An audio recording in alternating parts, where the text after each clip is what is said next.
growing excitement in Dunedin about plans to reopen the Hillside train workshops to build luxury rail carriages. A couple of people contacted me and said, I've got a fact wrong there, but I'm not sure what the fact wrong is. Whatever it is, I apologise. Rail workshops. Thank you, everyone. That's the thing about being an RNZ, you all know.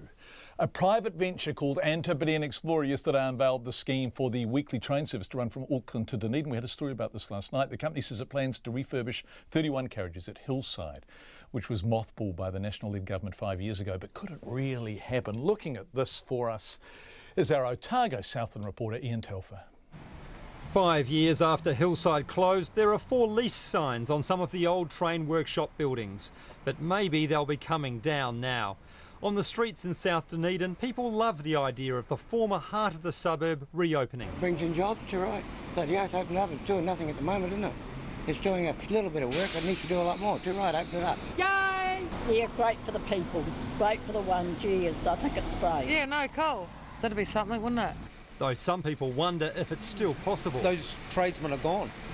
They've found work elsewhere. Can't see where they're going to find the staff. The rail and maritime transport unions welcomed the plan, saying it could mean jobs for 50 to 80 train builders. The Labour MP for Dunedin South, now a government minister, Claire Curran, has her office just a few hundred metres from Hillside and fought its closure. She says the luxury train idea is exciting and could be just the ticket the workshops need. This is very hopeful. I'm feeling very positive about it. The reopening of Hillside is on my agenda as the local MP. I will be helping to drive this through. The National-led government shut Hillside in 2012 after the state-owned enterprise Kiwi Rail opted to buy wagons from China to save money.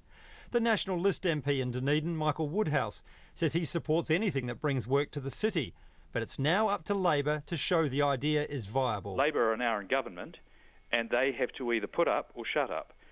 And this will be the very first test of Claire Curran's commitment to Hillside since its closure. The chief executive of the Otago Chamber of Commerce, Dougal McGowan, is in China this week, and he heard about the plan from New Zealand's Consulate General in Shanghai yesterday. He says the new government's pushing rail, and that's a big opportunity for Dunedin. They've talked quite strongly about light rail as an option throughout the whole country. Particularly in that upper North Island. It's got to be made somewhere. We have the infrastructure to be able to do that, hopefully.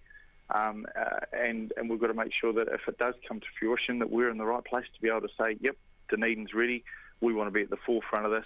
Dougal McGowan says he's already called a meeting for next Friday to work up a bid to make Dunedin the centre for building Auckland's light rail.